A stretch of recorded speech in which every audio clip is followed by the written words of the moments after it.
How to remove saved login info on Facebook. This full guide shows you how to delete saved login credentials from your device. First, open the Facebook app on your Android device. After that, tap on the three horizontal lines in the top left corner to open the menu. From there, scroll down and tap on Settings and Privacy.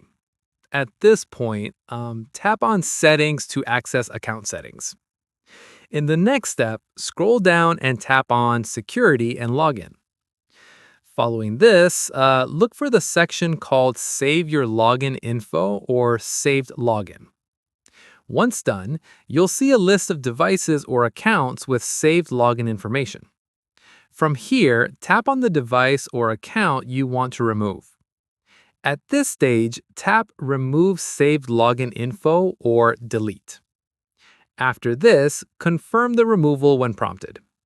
Once completed, you'll need to enter your password each time you log in on that device.